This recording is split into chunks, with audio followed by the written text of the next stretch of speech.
host, Jeremy Richards, and today I'm here with a special guest, Comby. And actually, it's Emmanuel. It's Emmanuel. Yeah. Emmanuel Comby. Comby. But everyone calls me Comby. Yes. Yeah. Hey, I think it's cool. It rolls off the tongue. It's easy it's to a nice say. name. Yeah, it's easy to say. Comby. And Comby is an intern right now with us. He's a marketing intern. Mm-hmm.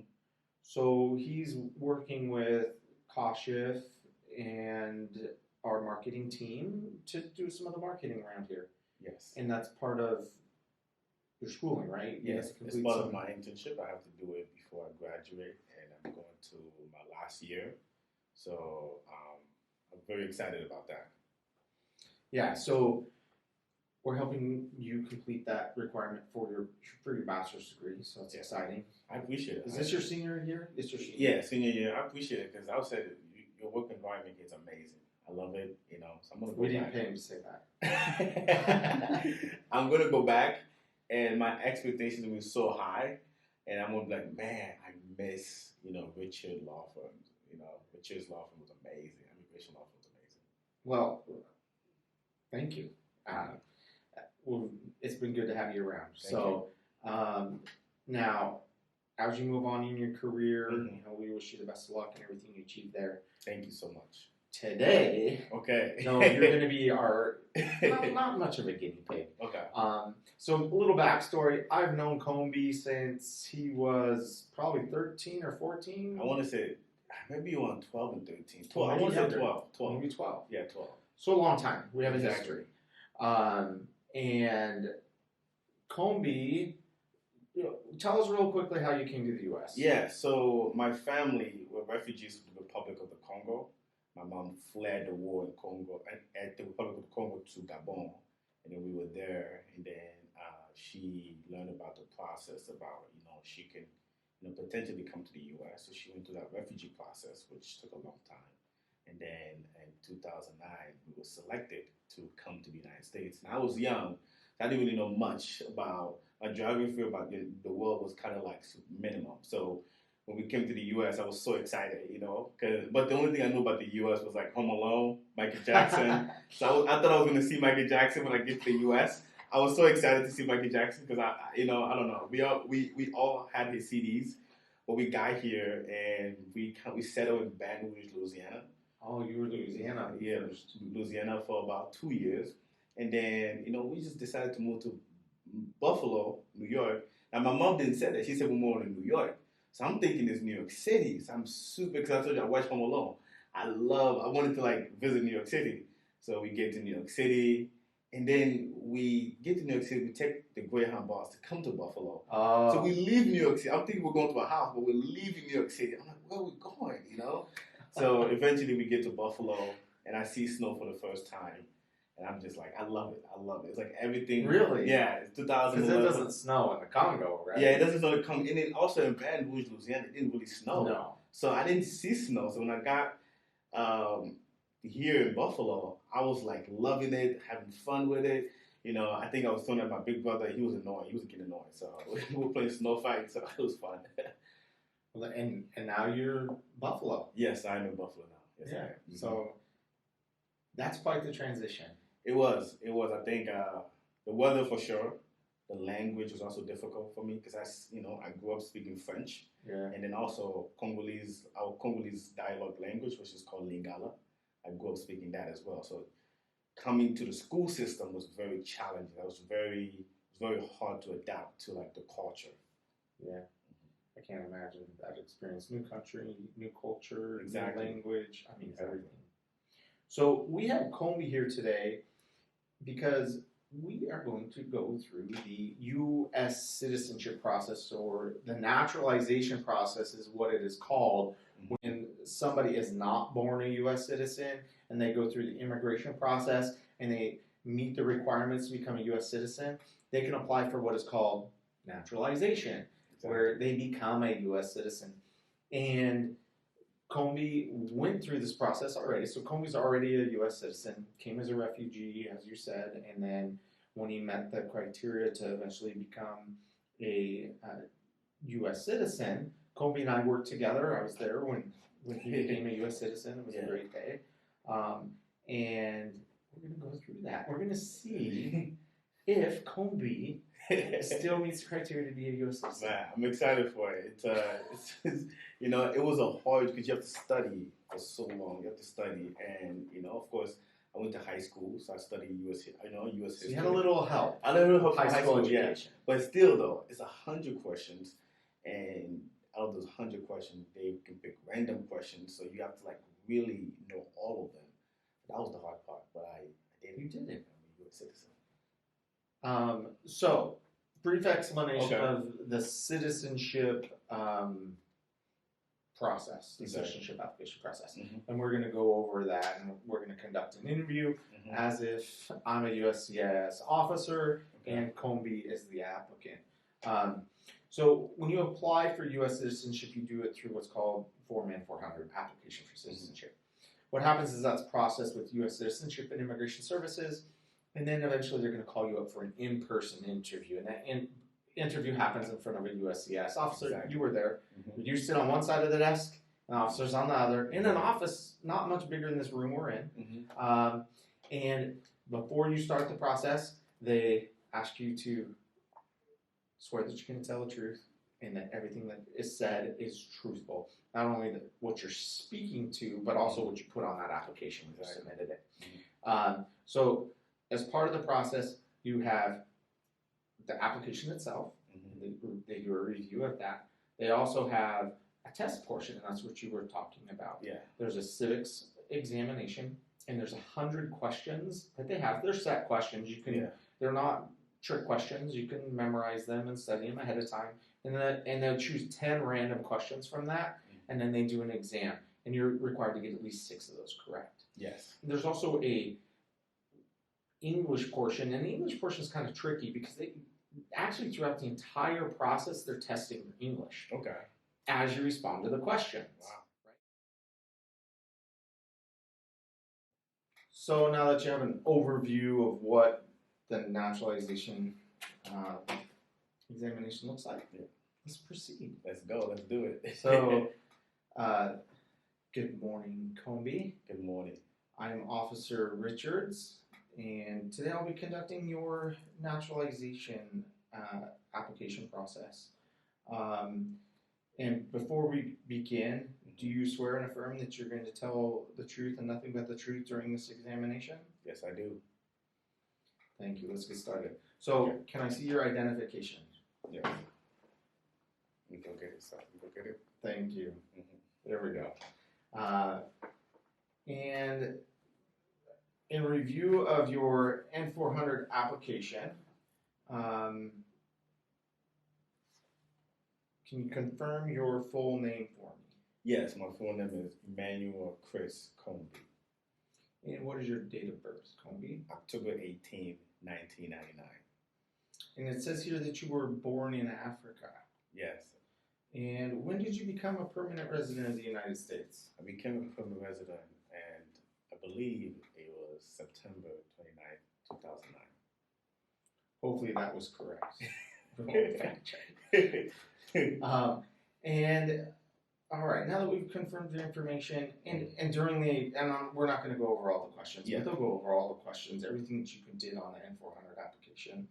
They'll actually read the questions and confirm. And there's a lot of questions on there about whether or not you've committed fraud or done any illicit activities or have any affiliations with organizations that you shouldn't have. We will forego all of those questions. Okay. Now we're going to move on to the English and civics test. Okay. First, I'm going to ask you a few questions about U.S. history and government. You need to answer 6 out of these 10 questions correctly, okay? Okay. Who was the first president of the United States? George Washington. What is the supreme law of the land? The Constitution. And one thing about this as you're going through this, the officer doesn't confirm whether or not you got it right. If you remember. Yeah. They just move on. Let's move so on. You're like, I hope I got it right. Yeah. And you move on. And they will continue to ask questions Yeah. until you get at least 6 correct. And if you hit the 10, uh-oh. Okay. Let's move on to, so what is the supreme law of the land? I asked you that, right? The Constitution. And then we'll go through 6. So once you hit those 6, like I said, they will pass that portion and then move on to the English portion. Okay, so we'll assume you answered 6 correct. Okay. Yeah. Now let's move on to the reading and writing test. Yes. Please read this sentence aloud. Which Let's read this sentence aloud. Which one is it? Okay. Yeah. What is the supreme law of the land? Thank you. Great. Now, again, they're just going to have you repeat it after them in English, and if they think it's sufficient, they're going to move on. Even if they don't, they're not going to confirm with you. They're just going to move on to the next step. Gotcha. Good. Now is the written portion. Okay. And during the exam, everything's done on an iPad, Okay. so it's done electronically. They give you a stencil. It can be awkward writing. Good. Now please write this sentence. Okay. The president lives in the White House. And through the exam, if you don't understand a question or you need it repeated, you can ask the officer to repeat the question. And that's great advice if you don't understand. So I can ask the officer, hey, please repeat it. And it doesn't make me look like I don't know what I'm saying. Exactly. Okay, that's good. So you need to really make sure you understand what is being asked of you before you write the answer. Gotcha. And it's not a spelling test. Okay. So when you write it down, they're just going to confirm that phonetically it's correct. It's according to the sentence that they wanted you to write down. Okay. So as long as you can read it and comprehend it, and it is the sentence phonetically, they will pass the writing portion. Okay. Okay, and they'll give you 3 chances on the writing portion. So if what you wrote isn't sufficient, they'll give you another sentence to write, and then a 3rd sentence to write. Okay. So they'll actually give you 3 attempts at that writing portion. And once you do that, then, and you've reviewed all of the questions that N400, that's really the extent of this naturalization and citizenship test. Wow. It felt like it was much more than that during the day, right? It felt like most because of like, it's intense, because like you study so hard. And like, it's a big moment. It's a big moment in like my life. So when I got there, I was like, okay, I was so excited to just, do well. Yeah. And if you do go back and you remember, we spent way more time in the waiting room than we did in the actual interview. Yes, we did. I remember that. Yeah, way more time. Yeah. And in reality, that interview was probably less than 15 minutes. It was very short. And then at the end of it, they're going to ask the question, do you support the Constitution and the form of government of the United States? Yes. Are you willing to take the oath and allegiance to the United States? Yes. And do you understand if you granted U.S. citizenship, you would be required to renounce your allegiance to any other country? Yes. Comby, congratulations. Thank Based you. on today's interview, Thank you are again a U.S. citizen. Thank you. And the process varies depending on what USCIS office you're at. Okay. Here in Buffalo, for example, we do a lot of, that's where you were tested and approved at the photo. Yeah. Right? Your naturalization ceremony was scheduled for a later date. And that was done at the old Buffalo, or the art gallery. It was, yes. I remember that it was. Albright Knox. Yeah. Is that normal? Is that usually normal? Or no? So they'll do, sometimes they'll do a big swearing in ceremony for groups. The last interview I had here in Buffalo, which wasn't that long ago, they said that, I forget which day of the week, but there's a day of the week that anybody that passes on that day is scheduled for a group swearing in. Everyone else is sworn in on the spot now. Really? And you walk away with your certificate of citizenship. Wow, I don't know, I think I liked the experience. It felt like a graduation, right? The judge was there, and there was, people. If you're in that live ceremony, it's a big event. And they call you, I think they call you from the country that you're originally from with your name, and then you walk down and everyone claps at you, and then you get your certificate and take pictures. So I like that experience, and it shows your hard work that you have done, and I think I prefer that more than just getting a certificate. Yeah, it's a big moment, Yeah. right? To become a U.S. citizen, it's a big thing in most people's lives. It's life changing. It is for sure. It opens up a lot of opportunities. Mm-hmm. So, yeah, I agree with you on that. That ceremony is like the capstone for, you know, some people it can take decades to become a U.S. citizen, depends on their situation. I would say the average client that we work with, gosh, if I were to put a time frame on becoming a U.S. citizen, so the average family-based one, let's say somebody who's sponsored by a spouse of a U.S. citizen, the average time frame there would be about 4 to 5 year range before they become a U.S. citizen. Okay. In your case, that's the same. Once you become a permanent resident through refugee status, then you're able to apply after 5 years, depending on what your age is. And the average work-based client, those ones typically take longer. But I would say 8 to 10 years is the average time it takes somebody to get a green card and then eventually citizenship through employment. And I've done this long enough to know how long I've been doing it. But I've had a lot of clients who've come back 8 to 10 years later, and they're like, hey, I'm ready to become a U.S. citizen. And I think that's the best part of my job. Helping people, that's what we do. We help people live and work in the U.S., but seeing somebody's dream complete, right?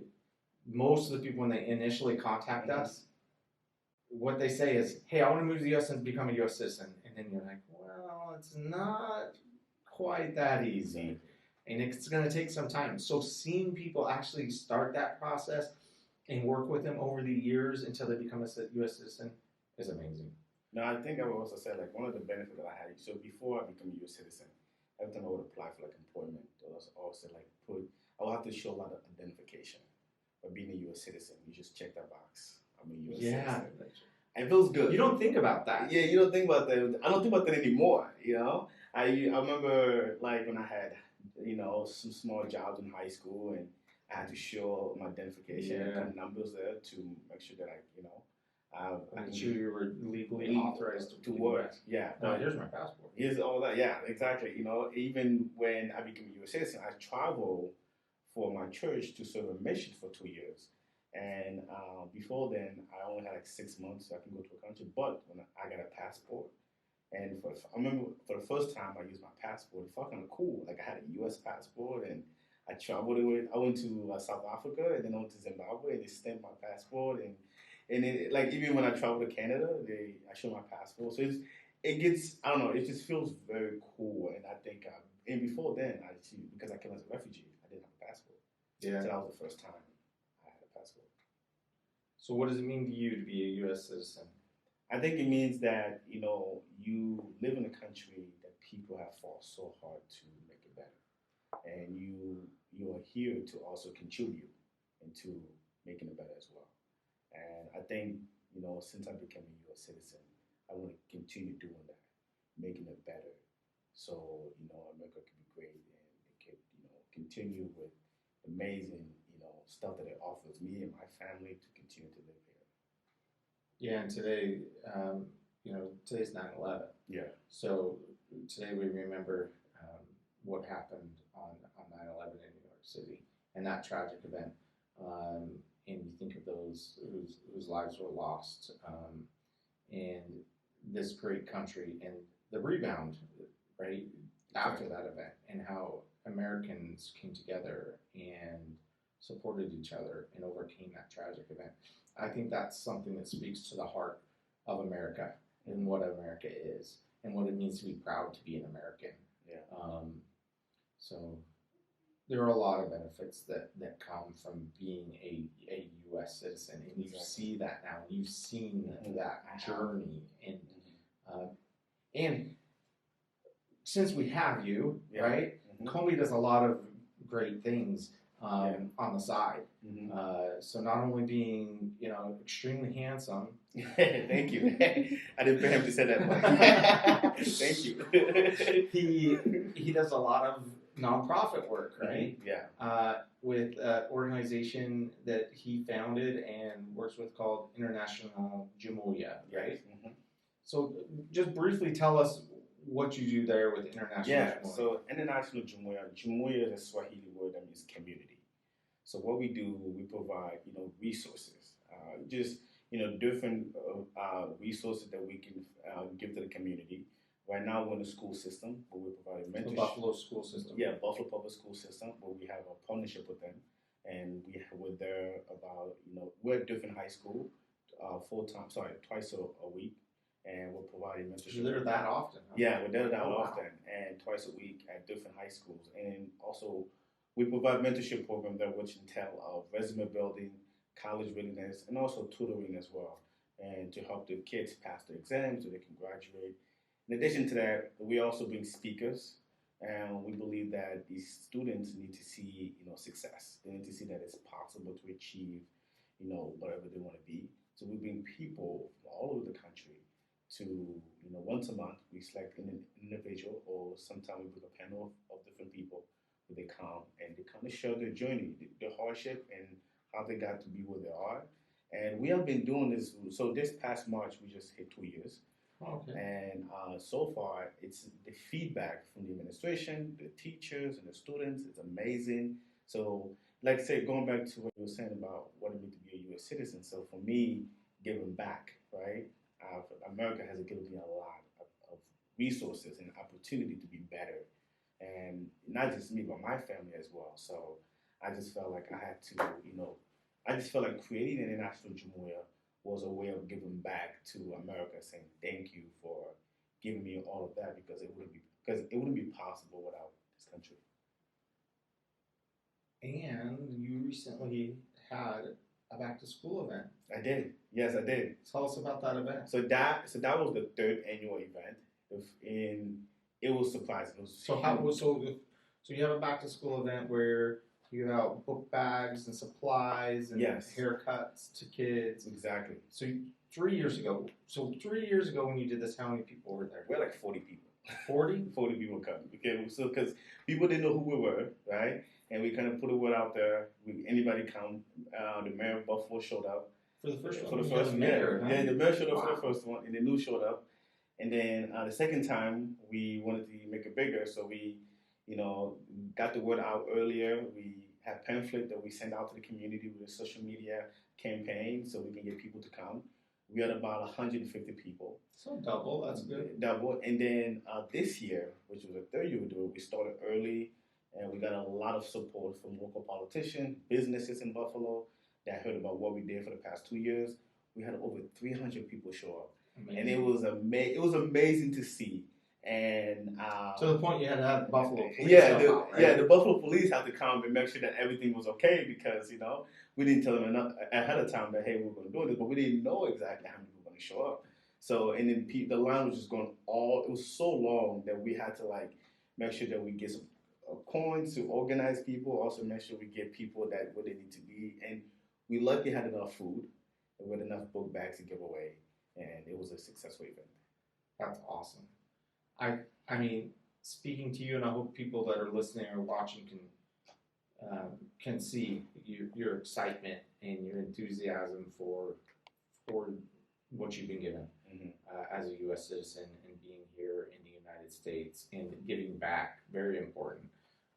Giving back to the community and where you came from and Exactly. what's made you who you are today, right? And I have no doubt that you're going to continue to do that good work. And best of luck. Hopefully it keeps growing. Maybe next year you have 600. Next year we're hoping that we can get the support from the Buffalo Police Department. So we're hoping to get at least a venue or something. A venue, a black couple yard, because we have people that want to volunteer by giving bouncy houses. And oh wow! So we're very excited about it. But like I said, it's just a testament of when if you're in America, when you have an idea, I started this idea when I was 22, and it's in America when you're 22 or younger, you have an idea, and you get people like me around, and you bring it and you make it happen. It can be possible, and that's why, when I believe in those words that it's possible if you work hard and if you put it together, it's possible. So when I did that, when I had that idea that hey, I can create an organization that can help children, and people just wanted to contribute and be a part of that. And that's because of this principle that this country offers. And that's why I believe that this is one of the best countries in the world. Amen. I don't know what else to say to that. So it's been a pleasure having Thank Comey working here at Richards and Jerusik, helping with marketing and having this conversation. Thank you for your time today and sharing your experience with everybody. Hopefully, people were able to get a glimpse into that naturalization process and becoming a U.S. citizen and what it really means to be a U.S. citizen. So, thank you everybody for tuning in today. And listening or watching or however you found us. And if you haven't shared this channel with others, please share it, like it, follow it, so that they can benefit from the content that we're producing. Thank you and have a great day.